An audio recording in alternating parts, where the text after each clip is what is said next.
Hey everybody, it's Blue, and today I'm going to show you guys our deck profile for Mako's deck from Battle City.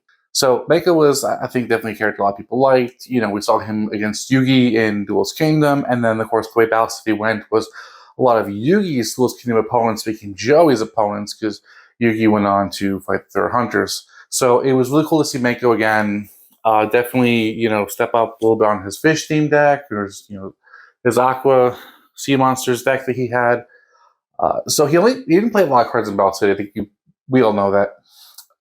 So the deck we built for him follows the building style that we do for a lot of our decks, which is when a character does not play enough cards to build their own 40-card deck from what they played in that particular season. The deck includes a couple cards from the first season of the anime that were printed not too long ago, which is actually really cool to get more of that stuff.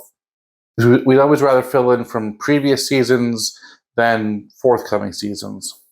And then there's a little inspiration here we threw in ourselves just to kind of give them a little support. So let me go through and start this for you guys. So 3 of Amphibian Beasts was new one for Battle City.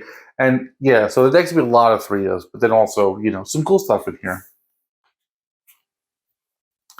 2 of Fiend Kracken. This was amazing to finally get.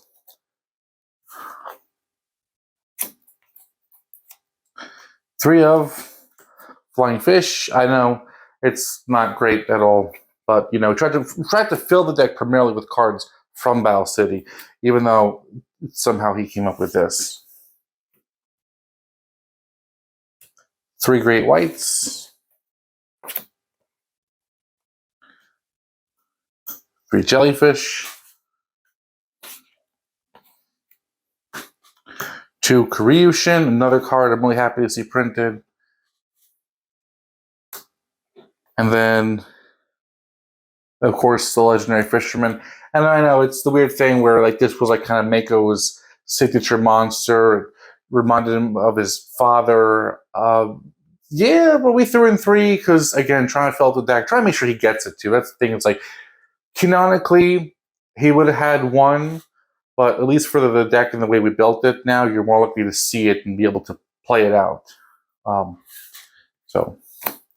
And this last monster, we are so happy. I'm sure many of you were incredibly happy when Fortress Whale was reprinted in a obtainable version. Because if those of you aren't aware, before this card was reprinted for Speed Duel, it was really expensive.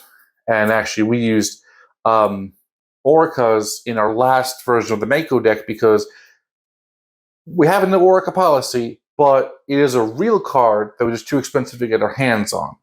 It's not a non-existent card, so we made the exception. But now we have real, official TCG copies of this card. It's so nice to have. It doesn't do much. It's a vanilla ritual, but it's Fortress Whale. It's just cool as it is.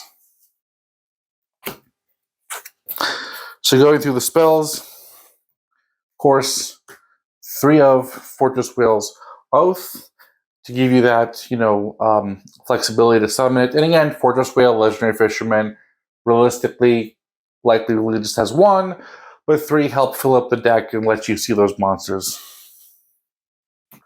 So here's a little bit of the twist. Fury of Karyushin. So a lot of new cool support came out for Mako. We try to keep the decks, their power level, right, close to other decks of the era Battle City stuff. So it is actually a pretty good card. And there are other really cool cards. We put 2 of these in to kind of give the deck a little extra, energy, but we did not fill the deck or flood the deck with, a lot of the cards that came out. Not to say we wouldn't use those in a future version of a more advanced Mako deck, but to try to keep things limited to Battle City, some of the new cards are pretty good. Monster Reborn. 2 Pot of Greed. Okay, so again, if you've seen enough for videos, Monster Reborn, Pot of Greed, enough people played them that we just kind of throw them into most decks. It gives, characters that didn't have their own draw card that little bit of, again, flexibility to get some extra cards or get a monster back with Monster Reborn. it's really hard to go straight by the book with some of these decks with the way that they played them. 3 Return of the Doom. Again, a little bit more of a focus being cards that were used in a particular season. And then last out, 3 Umi. So I finished that Mako's spell lineup, and his trap lineup is pretty quick. It is 2 Tornado Wall. It was a new card. Also, for character decks, this card is really strong because a lot of character decks don't have a lot of spell and trap removal. And so it makes it definitely a challenge for certain characters more than others. And then lastly is 2 Torrential Tributes. Definitely at 2 because Fury of Karyushin searches it anyway. So, Mako's deck is definitely not bad, especially against some opponents. He'll be able to really run over them.